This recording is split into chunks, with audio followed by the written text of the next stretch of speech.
The book is designed to help you with the teaching practice element of a training course where you teach part or all of a lesson under supervision. Whether you are teaching volunteer students in a specially arranged class, apprenticing with an experienced teacher, or learning on the job with your own class, this handbook provides practical guidance and support. Teaching practice can range from informal practice of particular techniques to formally assessed lessons. The book assumes that students are teenagers or adults, and focuses on teaching skills where the teacher directs or orchestrates learning activities. Importantly, it emphasizes a learner-centered approach, encouraging you to assess what students are learning rather than just what the teacher is teaching. Teaching practice normally focuses on 4 key areas: sensitivity to problems of language use for learners, sensitivity to how learners learn and the strategies they employ, classroom management skills, and teaching techniques. The objectives of teaching practice include allowing you to simulate the real teaching situation under sympathetic supervision, providing opportunities to try out techniques, creating an arena for assessment, helping you get used to being observed, encouraging self-evaluation and self-awareness, developing your own teaching style, exposing you to real learners and their problems, and developing your sense of responsibility for your students. The chapter emphasizes that teaching practice is a time for experiment. It is one of the few opportunities you may ever have for trying out new ideas with critical but supportive observers.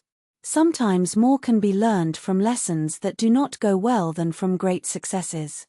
Eye contact is crucial for maintaining attention, showing interest, and controlling the class. The authors advise scanning the whole class regularly, making eye contact with individual students, and using eye contact to encourage or discourage participation. However, be aware that eye contact conventions vary across cultures. Gestures should be used intentionally and consistently.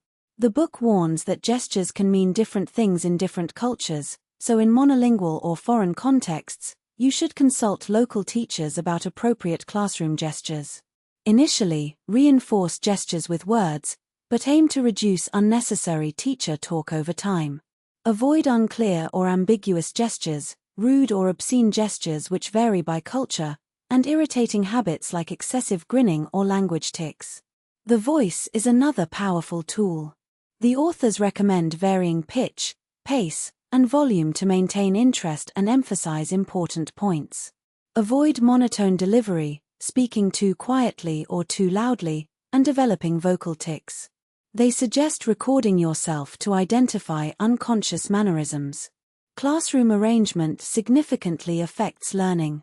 The book discusses various seating arrangements including traditional rows, horseshoe or U-shape, groups of 4 to 6, and pairs.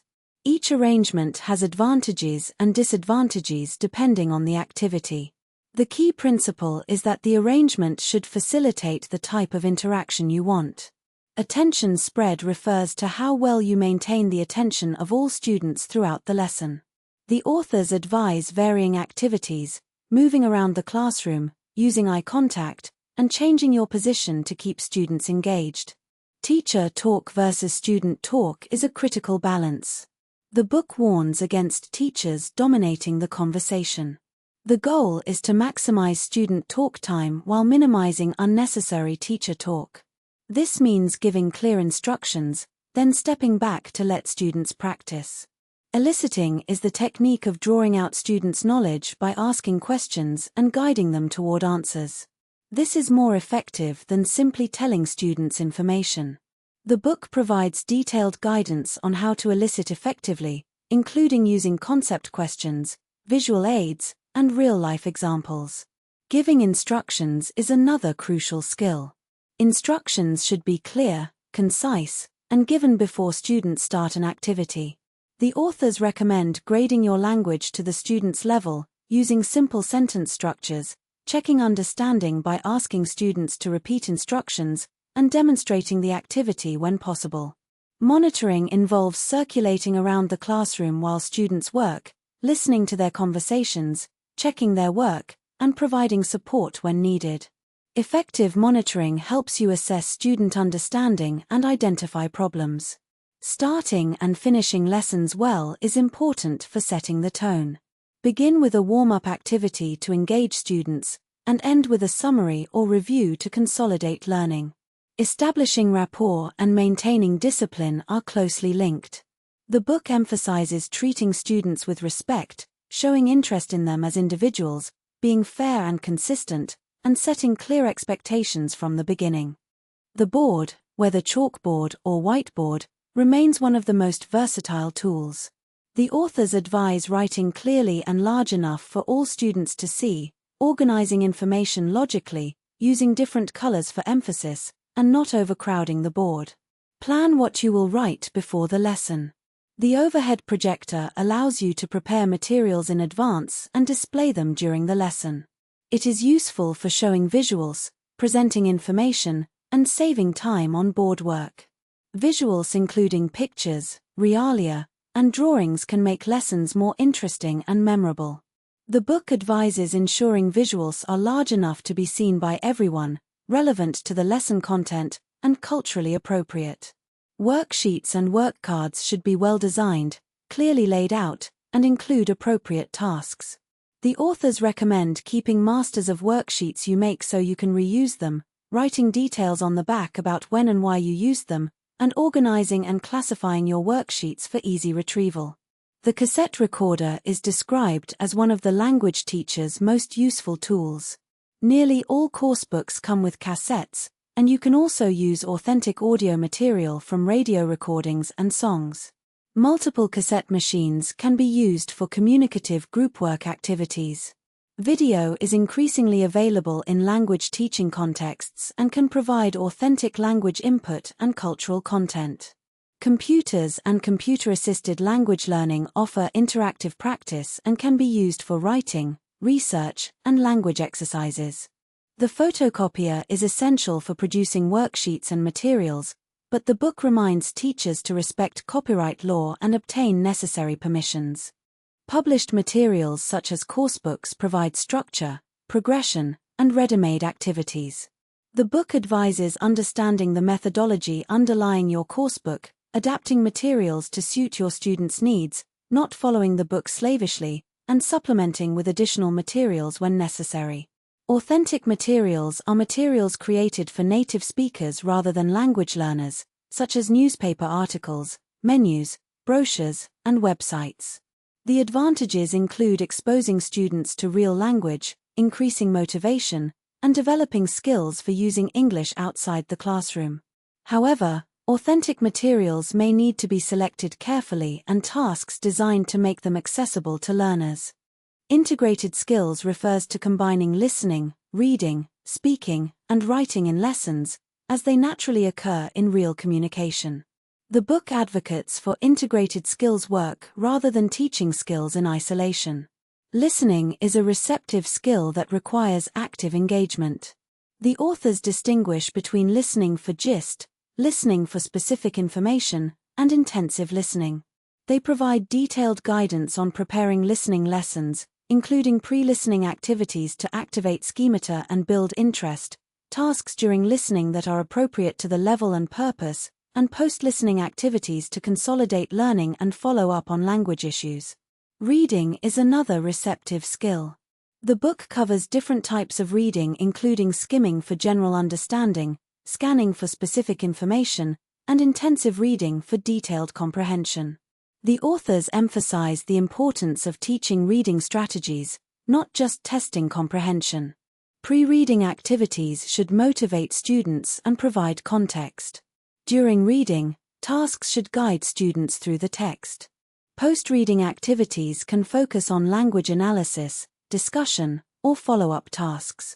Speaking is a productive skill that many students want to develop. The book covers various speaking activities including drills for controlled practice of pronunciation and structure, dialogues and role-plays for practicing language in context, discussions for developing fluency and expressing opinions, and presentations for developing public speaking skills.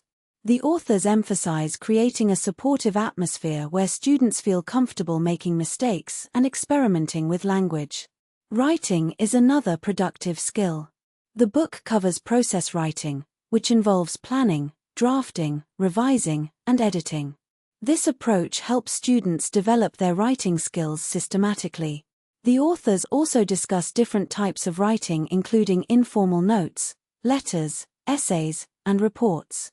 They emphasize the importance of giving students a clear purpose and audience for their writing. Learner development and study skills are crucial for long-term success.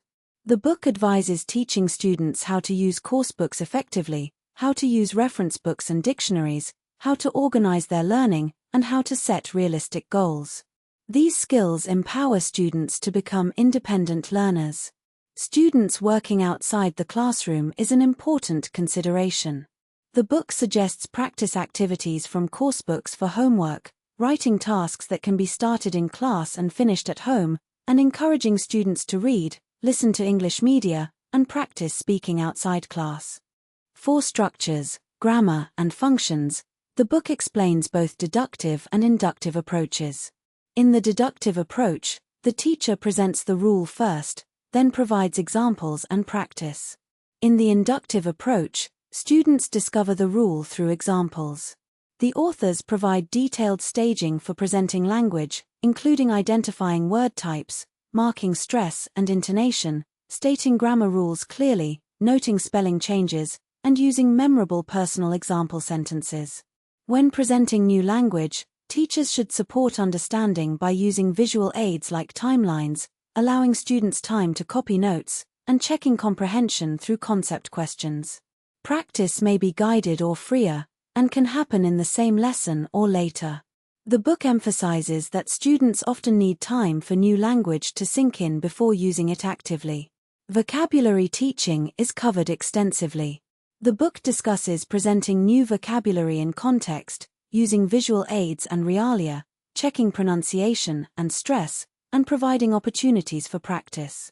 The authors emphasize that students need to encounter new words multiple times in different contexts to truly learn them. The chapter includes detailed strategies for helping learners memorize vocabulary. These include mnemonic techniques such as rhymes and vivid mental imagery, self-directed learning methods like audio recordings, flashcards, and environmental labeling, giving students choice in which vocabulary to focus on to increase motivation, and helping learners devise their own revision plans. Pronunciation teaching covers individual sounds, word stress, sentence stress, and intonation. The book advises integrating pronunciation work into regular lessons rather than treating it as a separate topic. Teachers should model pronunciation clearly, provide plenty of opportunities for practice, and give constructive feedback. The authors acknowledge that perfect pronunciation may not be achievable for all students, but intelligibility should be the goal. Giving positive feedback is as important as correction. The book advises praising students genuinely and specifically, not just saying good but explaining what was good, and recognizing effort and improvement, not just accuracy. Correction techniques are discussed in detail. The authors emphasize that correction should be constructive and supportive, not demoralizing. They recommend always giving students the chance to correct themselves first, as this develops self-monitoring skills. If self-correction is not possible, use gestures to indicate the type of error and help the student locate it. Student-student correction can be effective when handled carefully. This involves other students helping to correct errors, which has advantages including involving all students in the correction process, making learning more cooperative, reducing student dependence on the teacher, and increasing the amount students listen to each other. However, it must be done sensitively to avoid embarrassment. Teacher correction should be used when students cannot correct themselves. If it is an important point and others do not know it either, you may need to stop and teach it to the whole class. If not, simply providing the correct version and getting students to repeat it should be sufficient.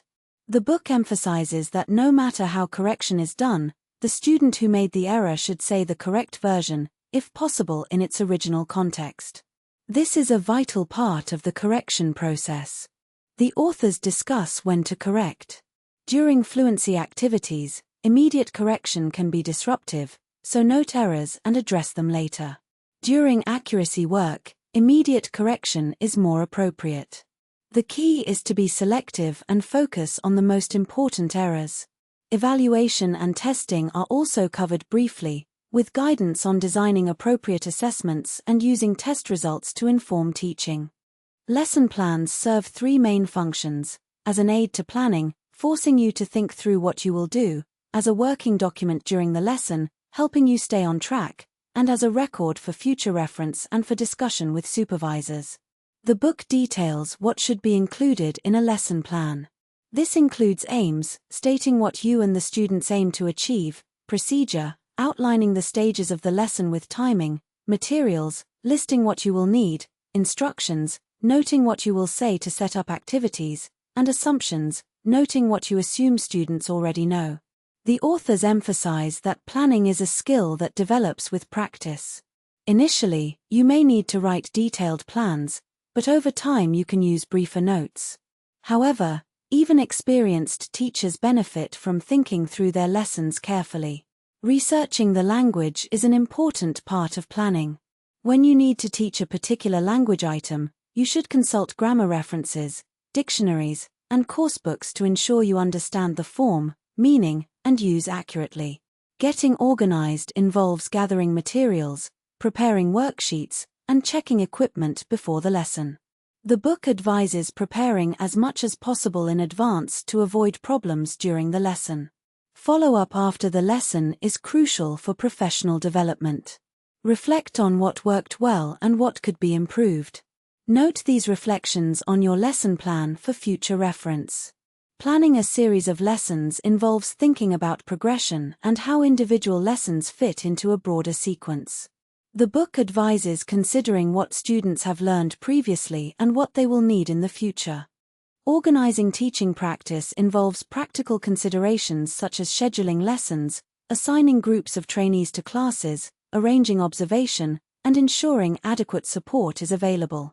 Preparing trainees for teaching practice includes helping them understand what to expect, providing guidance on planning and preparation, and addressing their anxieties.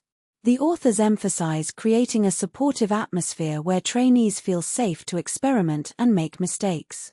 The role of the TP supervisor is to observe lessons, provide constructive feedback, guide trainees' development, and assess their progress. The book provides detailed guidance on how to observe effectively and what to focus on. Giving feedback on lessons observed is a critical skill. The authors advise being constructive and encouraging, concentrating on good things first. Focus on central issues rather than detail, and be sensitive to how much feedback trainees can absorb, especially at the beginning of the course. The book emphasizes describing rather than criticizing. Describing what the trainee and students did, rather than whether you thought something was good or not, helps trainees draw their own conclusions. It is also more objective and less likely to provoke defensiveness. Eliciting rather than telling is another key principle.